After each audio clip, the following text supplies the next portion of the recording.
a un especial más de Telehit. Nos encontramos aquí en Miami, Florida, y tenemos por fin la oportunidad de entrevistar a una excelente banda que va a estar próximamente en la Ciudad de México. Estoy hablando de Korn y está con nosotros Jonathan.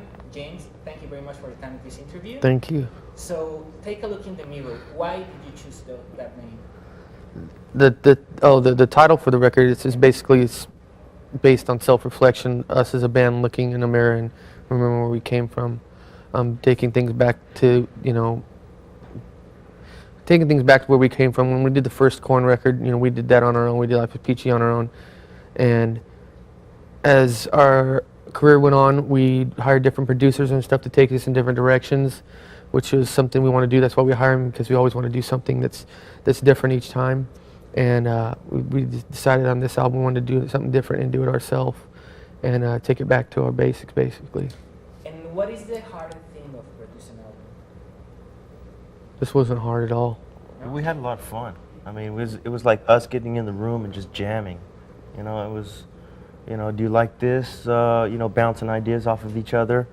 And it seemed to be more laid back, and we kind of went at our own pace, and turned out a lot of songs quickly because of it.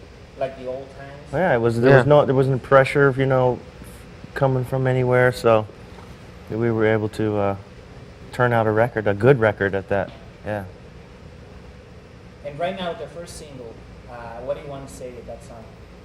The first single? Yeah. I don't know what we're trying to say with it. We're trying to hit you right in the face when we come out with that. You know what I mean? Just our first single, we want just to slam people. To be authentic. Yeah. Yeah, to be aggressive and just let them know Korn's back. Cool. And do you show for the first time your single in a UFC battle between Tito Ortiz and Randy Couture? Do you like the Ultimate Fighting Championship? Yeah, Tito's we've always have. We've been a fan of that ever since it started. Yeah, Tito's been our warehouse. They started to hold. Yeah, they started in the warehouses, Long Beach, California. Underground fighting and all that stuff. Tito's been our friend since before we were signed. When he was wrestling in high school. Yeah, he's been one of our close friends. So we've watched him come up. So of course we gave him. He's a he's big great guy. He was hanging out with us last night. Oh, really? Yeah, he was here at the awards. At the award show. So it was cool. And what is your expectation for the concert that is going to be in Mexico really soon? Insanity. Crazy. When we play Forto Solo, it's insane. It's just so many people. When we played there the first time was the first time we'd played a show in 2 years. Yeah, I never had so many things fly on stage, like gifts. It's amazing. It's amazing time. Weed. Talking about insanity and about fighting. For example, James, when you were a kid, do you get in fights a lot? Oh no. My brother was doing all the fighting. I'd start fights with him, but he was the older brother. But is there any memorable fighting that you remember that you were saying? Day after day, me just getting picked on by him. Nothing. And at that time... Oh, wait, I do remember. One time he chased me around the house with a BB gun and shooting me. That's about it, really. That was traumatic. That's why I don't own a gun.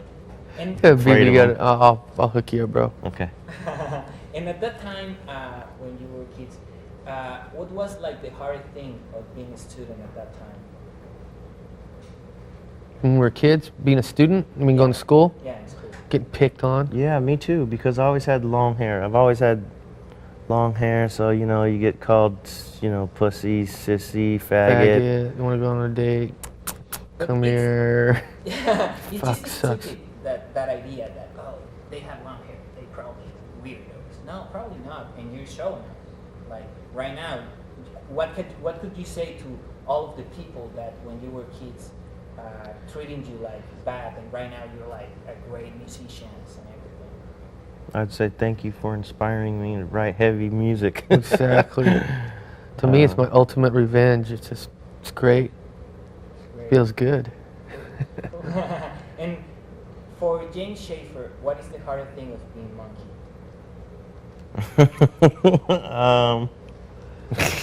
I don't know. Touring. Touring can, I mean, we have a good time and we love to tour, but towards the end of the tours, it's, I start to bug out. And I read something in the internet, I don't know if it's true. Are you a member of the National Rifle Association? Hell yeah. Yeah? Why? Because I love guns and I'm down with our gun rights and I love everything about guns. Ooh, but do you think that is good, or that everybody should have a gun loaded in their house? Yeah, I do believe that. A lot of people think it's stupid, but I think our society is a very polite society. I think if any kind of criminals or anything like that knew the chance, if they broke in, that they'd get, shot or something would happen, it would deter it. It's about education, too. And it's all about education. Things that guns are bad, they're not. It's just how they're used. And it's really sad that there's all these laws prohibiting gun owners from going in and getting a gun to protect themselves. But any criminal can get a gun anytime. I could go walk out right now and get a gun if I wanted to. They're openly available to any criminal, but our country makes laws against normal law-abiding people from getting them, so it's kind of retarded. Did you watch the movie Bowling for Columbine? No, I haven't, but I'm sure I'm going to check it out. I've seen parts of it where you, like, if you sign up and you get a gun and all that stuff. It's just a shotgun. I mean, it's funny. Yeah, but it's at a bank. That's At a bank. The funny thing. Well, yeah, when you're in the, like, is it in the southern states? No, they give you a free gun in a bank. Yeah. What was it in the southern states? I don't know. One of the southern states? I don't know. Was it because it's more openly accepted down there? Everybody's got a gun down there. And talking about the jobs that you have, you used to work a long time ago in a consular officer doing autopsies. Yeah, Why did you take that job? because it was sick. It just turned me on. I was totally like into horror movies when I was a kid. There's totally into dark, gross stuff, and I decided to give that a shot. I'd like to check it out, see what it looks like for real. Not knowing that I'd fall in love with it, and I loved doing it. It was really fun. Your favorite horror movies? Phantasm, Evil Dead 2. Oh my God. Salem's a lot scared the shit out of me. Sounds like Stephen King is great. The Shining. Yeah, The Shining's good. There's so many. Carrie was the one that. Carrie's good. That was really the ending. Man, I'm traumatized from that. Massacre. Texas Yeah. Chainsaw Massacre Have you seen 1 the and new 2. one? I love 2. I want to see the new one. I heard it's great. Yeah. Probably. I never seen it. I haven't seen it. It's gonna be great. And what is like the most important and interesting thing that you learn about that? Probably the most important thing is that we're all, mortal, that we can die at any minute. Because I had friends of mine come through there, so it's just weird. I had a lady come talk to me come in and talk to me, and I was embalming her, and the next day she died. Like, it's trippy. It just educated me on how you can die at any minute, so live your life to the fullest. Makes you feel alive now, right? Yeah, it does. Is that what like your first job that you had? My first job was working in a grocery store. Oh, in a grocery store. Or actually, that was my first job away from my dad. I worked at the music store, like cleaning instruments and doing stuff like that. So my first real job was working in a grocery store. So your dad introduced you to the music? Yeah, he was a musician. Him and Phildy's dad, they played in bands together. And he had a music store, and I grew up just learning to play instruments and screwing around with music. And how was your first job? My first job sucked. Yeah. It was it was like I'd pick up these sandwiches, right, in the morning, and I'm not a morning person, and I'd have to deliver them to a bunch of different businesses, but I didn't know if they were going to buy them. Soups. It was crap.